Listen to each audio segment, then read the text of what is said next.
Hey folks, and welcome back. Today we're doing another analysis and reaction video to the new banner that dropped. It's called, apparently, Dark Desert Rituals. Honestly, I'm gonna be honest, I'm not too sure how many times I'm going to do this sort of content where I react to the banner trailer and give analysis and that sort of stuff. I only did it for the last seasonal banner just because I was told to do it because, well, Valoria was on the banner, so I'm just like, why not?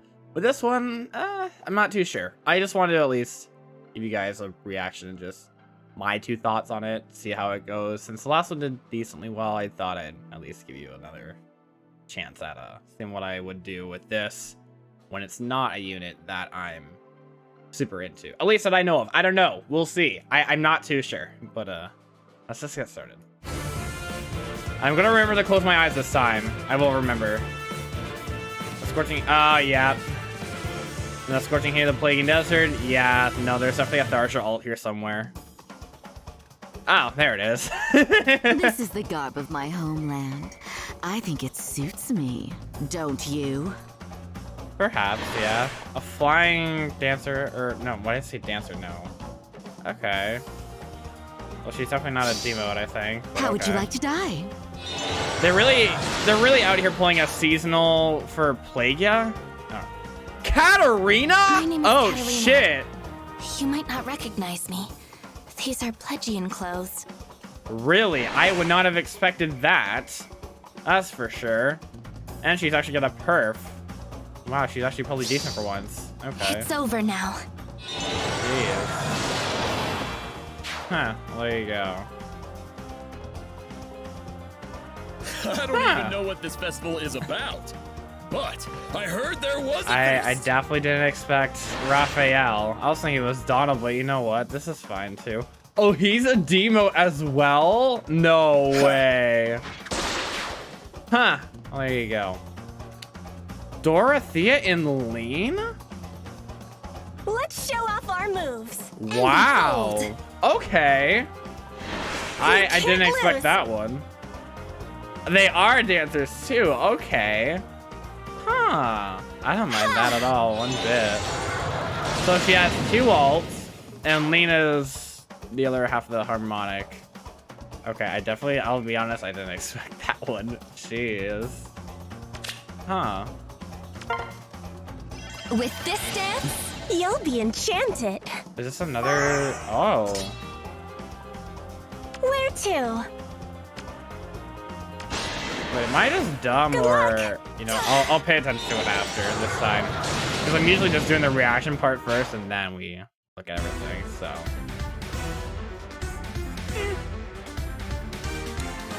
I'm just curious actually who the, oh wait, is that Kris? Okay. Huh. Sure. Okay. Well. That's definitely interesting to say the least. I was really hoping it would kind of just be Donald for fun, but you know what? Raphael works too. I know that he's pretty popular, so you know what? Why not? I'll take that, but alright. Oh well. Alright, let's get into the unit. So first we have Tharja. She's a green mage flyer, which is definitely interesting because for the most part she's usually been a red class. So if a green class works out, I mean, there you go. It probably will, at least to some extent, given that blues are kind of rampant right now, but that's just me. Cool. She has an inheritable weapon, Plagian Torch. If unit is not adjacent to an ally, inflicts penalty on foes, attack and res during combat equal to 5 plus any current penalty on each of those stats. So for example, if foe has -7 penalty to attack, inflicts -12 for a net penalty of -19 attack during combat. And calculate your stats independently. Okay. So, I'm actually gonna have to read this for a moment. So, you have to not be next to anybody, so solo condition. Okay, there you go. Looks penalties on foe during combat. 5 plus any current penalty. So, they doubled down on the penalties initially, and then add 5 on as well. So, it's just even more debuff just being spread down. So, if you're debuffed, you're just going to get even more debuff to hell at that rate. Okay. That's definitely interesting. I can see this, I guess, innately working out especially well for stuff like if you have somebody on your team that's also like broadly fan or whatever, like they can also utilize that sort of stuff. Not necessarily like, I guess this could be as potent, but also not. I'm not too sure. Like this is probably it's not like you're adding on damage, but at the same time, I can see this working out to keeping you just alive and being able to do damage at the same time. I mean, it's really going on the attack and res. So you're just doing more damage and you're taking less damage, which definitely works out. I could definitely see this being somewhat an offensive tone, but you really need the support from your allies to really make this work. Because frankly speaking, like looking at Tharja's kit, she doesn't have anything that really makes it so that she can apply those debuffs. That might be the case for other units on this banner to where like, hey, they would be the ones debuffing or whatever. But for Tharja herself, she doesn't really have that ability, honestly.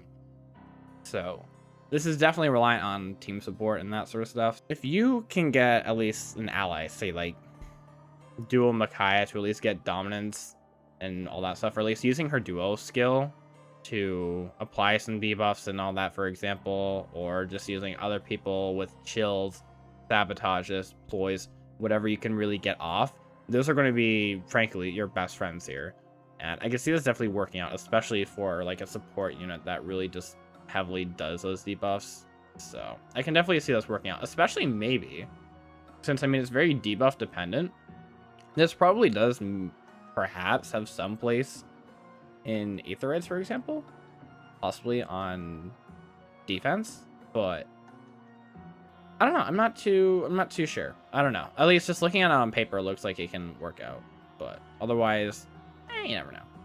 Otherwise, I mean, Tharja just has offensive stuff, so it's like if you really want that, you can get that off at the same time. You can't really get Plague and Torch with Speed Res Rhine, but you can at least get Swiss Arrow 3 if you really want that. So any offensive Green Mage, she doesn't already have that sort of stuff, that's your best bet, honestly. Otherwise, Reprisal, it's like, that's kind of just like whatever. I mean, she doesn't really have much HP, right? Or, okay, she's she's just getting off a Reprisal, so you didn't even see her full thing. I think you probably just have to count the ticks, but I'm not doing that. But well. Okay, well, this is definitely interesting, though. Katarina. I definitely didn't expect her to really get an ult, but you know what? Here we are. It's 2021. Why not? She's a blue mage flyer. Okay. So, she has a perf. Fel Flambeau. Yeah, let's go with that. We'll add in a little bit of French spice. Accelerate special trigger cooldown -1. There you go. Slaying effect already good as it is. If units not adjacent to an ally, inflicts penalties on all of foes' stats during combat. Okay, so it's just the exact same effect. It's just that you're hitting out all the stats now. Okay, so that's actually pretty easy. And if actually, I mean, it's definitely better when you have the slaying effect as well. And, well, if you're really hitting on every stat, that's definitely just going to help out. Especially in cases where you would want to double. So it works out. Although it's not like you're really giving this to any of your other teammates. So I feel like the defense one is kind of redundant. Unless, like, you need some weird check with that. Perhaps, like, I don't know, you could maybe, just maybe, get that sort of debuff on like Brave Dimitri, get him down low enough to maybe where his defense-based damage reduction isn't really that applicable, or at least isn't that heavily prevalent in that combat. I don't know. That's just what I'm thinking. Otherwise, I mean, this definitely works out. I mean, if you have it on all 4 stats and you have a slaying effect, I can definitely see this getting a little bit more usage. But, I mean, we'll see. I mean, the rest of her kit, I mean, just kind of just works out. I mean, she has Luna, so that's already a 2-turn special. If you really wanted to spam that, there you go. Attack speed solo 4. There you go. I mean, she's already needing to be solo to trigger her main effect of her weapon. So, there you go. Just give her more offensive stats. She's definitely going to be very offensive in that regard, just by seeing that. So, there you go. Chill defense res 2. I'm pretty sure that's just going to be very useful for any supportive unit in general. like if you have like a dancer per se, and you have like a mixed team of magical and defensive, or really physical and magical attackers, you're just gonna want to have that to at least get things a little bit easier. But at the same time, I don't know. I've been kind of wanting this skill for a while, so we'll really see how that kind of works out, just because I really wanted to see how this combo kind of worked out. I think especially, though, if it's targeting the highest total for defense and res, I can see this working out especially to target armor units. So, say, if you're in... let's say you're in Arena, for example, okay? And you've got a really nice armor team, okay? High-scoring armor team, all of that. And the enemy team just so happens to have something like, I don't know, Duo Peony. Duo Peony. And they happen to have this skill as their B skill. You're basically kind of just like, hey, your armors are kind of just screwed over just because that kind of exists. Maybe depending on what the enemy team has, they might screw you over, but you know, that's just an example. I could see there being like other actual practical uses to where you can actually use that to your advantage, but I can see this mainly just targeting armors or just anybody who's really tanky in that regard. So I mean, at that rate, it could definitely work out, and especially in this case for Katarina specifically, it definitely works out. You're already getting some penalties on the enemy, so at this rate, if she, for example, does end up attacking the unit that is currently getting chilled and there's no other weird debuffs, you're already getting in total minus 15 to the enemy's res. So you're probably just going to, at that rate, given how I would think offensively inclined she is, she's probably just going to one-shot them at that rate. And even to add more salt into the wound, attack res Rhine, that's basically just adding in, like, that would just make it 19 at that rate in total. So there you go. And then whatever her attack stat is, so there you go. And even then, if she doesn't somehow one shot, she probably won't take that much damage, maybe, or at least maybe a little bit less, because she has at least a -4 attack on the enemy. So like, I don't know, we'll see. I can definitely see this working out though, really, but we'll ultimately see. Then we have Raphael. I really thought this would be Donald. I really did. But you know what? I'm not upset at this either. And there you go with having another 3 houses unit that just so happens to be a demote. So if you didn't go in for Hilda and you really like 3 houses and you want a demote, well, you can maybe go with Raphael. He's a colorless bow armor, so that's definitely already interesting. Already giving competition innately to Felix. Just off the bat. Just because of class type and, frankly, colorless, so that's probably a little better. But I don't see him being, like, as offensively inclined. Just because of how his stats would be. He's probably going to have lower speed, but we'll see. He has a Plegian bow. Effective against flying foes. If unit is not adjacent to an ally. Okay, so it's just the same thing before. So, but it's just attacking on, or it's targeting the attack and defense. Okay. Again, I feel like this is really gonna just work out, but you just need support. Honestly, that's really just all you need at that case. So, ultimately, we'll really just see how these work out. I can definitely see it just... It definitely has some place in some modes. I don't think it's going to be like a mainstay, like comparatively, if you're going like Spendthrift or whatever, he's probably going to want that more, frankly speaking. But for this, if you really want to work with it, it definitely works. You just need the proper setup. So it's just like, there you go. And I mean, technically speaking, this does also kind of work out too, because I mean, he has attack smoke in his kit. So if you really want anything, you're basically giving, well, if he goes in and attacks an enemy, or at least goes into like a squad of enemies and attacks them, he spreads the smoke. And at that rate, when, like, if he's solo in that regard, and say you have like, I don't know, close counter or whatever on him, you can basically just end up giving the enemy -19 attack at that rate. And that'll just make him even more tanky. I mean, depending on what his defense stat is, who knows. But I can definitely see it working out in this regard to where he's just tanky because of his weapon innately. And especially say if it is like an odd follow-up turn or whatever to where you're actually getting the ability off. I mean, he'll just end up doubling at that regard. So, I mean, really want that. There you go. I can definitely see this kind of working out, but I definitely see a lot of his stuff just leaning into needing more inheritance, but I don't know. We'll really see what his stats look like. If it's something that's not really as offensively inclined, like having like higher speed, which probably won't be the case. He's definitely not going to. He's going to probably have a lot in his attack and defense, more so. What is his HP? 48. So definitely he's also inclined in his HP as well. Probably not too much res, I would say, but still going to be enough because, I mean, armor unit. And I would probably say his speed might be his dump stat, but we'll see. I'm not too sure, but I don't know. We'll really see how he turns up. I think that he will work out, but comparatively, when you're going at Raphael, who is a 4-star focus on a summonable banner, compared to Felix, who is going to be a Grail unit, really just released within basically a 1-month span of each other.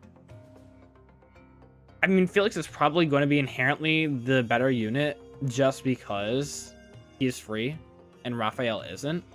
But I don't know. I feel like in terms of what can work out, at least in terms of longevity sake, I feel like Raphael would probably be better, but I'm not too sure. I will say that I was never really innately high on Felix, just because, I mean, he's going to get power crept in like a year or two in that regard. I wasn't really too impressed by his stats, so it's just kind of like meh. But I feel like Raphael kind of might do it a little better because he's not going to be that sort of like all-rounder to where he has a lot of stats and everything else to where he's offensively inclined. It's just, I don't know. I can definitely see him being more min-max in that regard and just doing a little more than Felix. Maybe not offensively because of, again, no speed, but at the same time, that might not even matter. But ultimately, we'll really see. But it will. Lastly, we have, if it'll actually load, Harmonized Dorothea with Lene.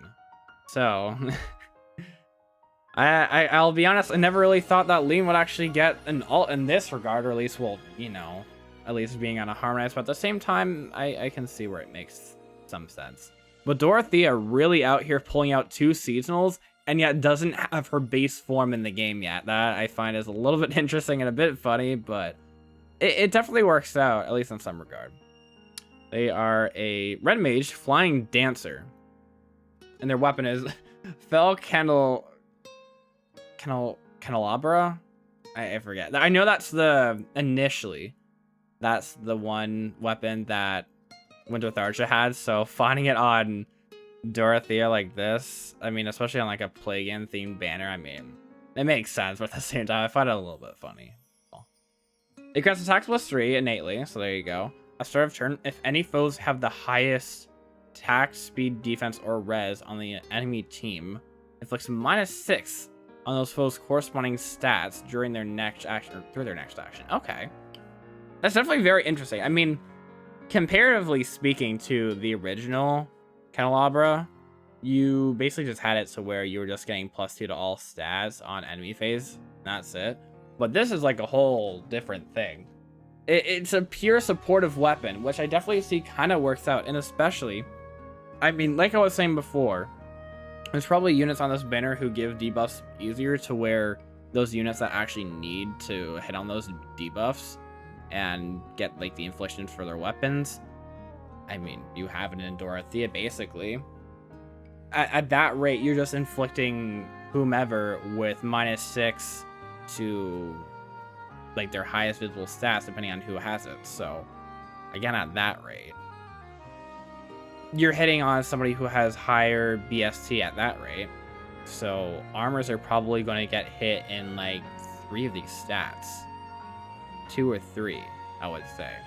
And then maybe if you have somebody else that's kind of wonky, I mean, it's whatever, there you go. But this definitely helps up with setting up for just those weapons on this banner, just making them a little bit easier to proc. I mean, are you really going to go out of your way to really pull them? I mean, it's like, I definitely see, though, that this can really work out. because... So think about it like this, okay? You have a Harmonized hero. They're going to be innately useful in resonant battles if you care about that, because, I mean, well, the Harmonized, they're going to give you bonus scoring for 3 houses and genealogy weeks. But not only that, they're a supportive dancer. So at that rate, their usage just went exponentially higher than a lot of the others, just straight up because they were a dancer, and you would probably only need this dancer and that's it. I mean, otherwise, if you have anybody else for those weeks that maybe do fulfill the dancing role, it's like, whatever, it's there, I guess. But at the same time, you don't necessarily need it now because you have somebody that can at least score a little higher, and you can run other units that kind of just sweep it up. So, I mean, as if the genealogy week wasn't already innately easier if you had units like Legendary Leaf, for example, but now it's just exponentially easier, and that's fine. And especially with the fact that you also have 3 houses as well now, so if you really want to work at that, there you go, you have that. Otherwise, Dorothea has Swift Impact, so that's new. I don't really know if this is going to be that useful. At least, luckily, it's on a unit that people are going to want to pull for if you want a copy of her. So comparatively to Frigid, like, she's just a seasonal one-off or whatever. You would rather have wanted her bow more than this, but at the same time, I don't really know if they're going to be that inclined offensively in that regard. I mean, they have +7 speed and +10 res from Swift Impact, so at that rate, it might make things a little bit easier, but I mean, I'm pretty sure their defense is just their dump stat. They're going to have a lot of attack and probably a good amount of res. I don't know about speed, though, but we'll see. Maybe they do have a little bit based on the rest of their kit. I'm not too sure, because they have, well, Firestorm Dance, that's like, whatever. You can literally swap that out for Wings of Mercy or Escape Route for that matter. Depends on what you want to run. Probably Wings of Mercy at that rate, because, again, Resonant Battle, Harmonized unit, you want the mobility, so hey, why not put Wings of Mercy in there and just teleport to somebody? It just works out. And otherwise, I mean, you have attack speed Rhine 3, so if you really want to do that, I mean, you can technically fodder them off for Swift Impact and attack speed Rhine. If you really want to do that, there's probably not too many units who can really use this. Maybe a couple. I can't think of any innately, but I could definitely see this having some sort of impact. But yeah, overall, they're pretty just solid innately, at least with what they're trying to do. They're not like broken or anything like that, but in terms of what they can at least provide and what they specifically mean for their targeted modes, they're definitely a must pull if you actually care for that. But that's just me. I don't know. Otherwise, their Harmonized effects, what does it give them? Grants another action to ally with the highest HP that is within 2 spaces, has already acted, and is within the same tiles as the units. Otherwise, they get Resonant Shields. Okay. So then, who was it here then had that highest HP? I can take a look here. So it would be... Oh, it's just Lene at that rate, right? You'll be enchanted. Yeah, okay. So, okay, sure. So it just gives them to other dancers as well at that regard. And otherwise, everybody just gets stats. So it's just another Harmonized or dual skill that just gives you a dance, and innately that's just a whole lot better. And again, this is really going to work out especially for resonant battles, since it's not going to be that applicable to other stuff unless you're running other 3 houses or genealogy units, which I guess can work out. And it's actually pretty forgiving, given that it's 2 spaces and it's the highest HP. So, like, technically speaking, if you're within range of like 1 unit, they're probably just going to get danced, especially if it's like 2 spaces away. It's like, there you go. You don't have to be next to them, but you still are able to dance them in some regards. So you know what? There you go. It works out innately. So you have a unit that can basically do 2 dances again. So this one's just more inclined to whatchamacallit? Just more inclined to resonant battles because it's harmonized compared to Duo Peony, who's just Duo, and it's like whatever. Oh, there are their stats. Okay. So they have 37 HP. Gotta think. It's a 14 might tome, 3 and 8 attack, so 55 minus 17 I'm probably going to screw this up. I can't think. Otherwise, I mean, they have 35 speed, 16 defense, and 26 res. So, okay, I was a little bit off. I guess I could have just needed to flip the speed and the res a little bit. But yeah, their defense is obviously their dumb stat. And otherwise, you know what? Let's do the calculation really quick, folks, because I don't know basic math anymore. So we got 55 minus 17, 38 attack. So, I mean, you have 38, 35 innately. That's honestly not even that bad.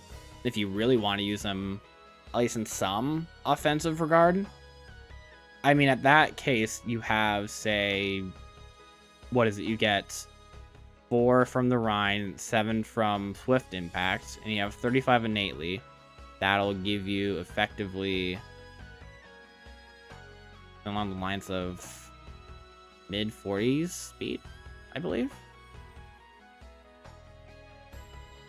Yeah, you're getting, I think, 46, I believe. So that's not bad. If you really want to double, there you go. And you've got decent attack to really work at that. I mean, you're innately 38 attack, and then you have 17 Might Tome as well. So if you really want to do that, and I mean, you're not really going to benefit from the debuffs as much, but at the same time, it still works out. Why not? So there you go. Honestly, overall, though, if you really care about Resonant Battles, this is definitely a must pick up for sure. And I mean, if you use 3 houses and genealogy units otherwise, again, this works out because you have another dancer that can refresh twice. So there you go. Otherwise, I mean, if you really want to use some of these other units with what they've got, definitely going to help out, at least in terms of proccing their weapons, but we'll see. Otherwise, what's up with this? So we've got Kris here. So he's going to be an Axe Cav. I wonder if that's going to be... I don't think that's actually a perf, no. I think what that is just going to be an inheritable axe that basically just has the same effect as Raphael. So in that case, it's just going to be the one, like, if you're solo, you can inflict penalties or even more debuffs based on penalties to attack and defense. That's my bet. Otherwise, I mean, it's possible Kris could be a decent unit, but we'll just have to wait and see.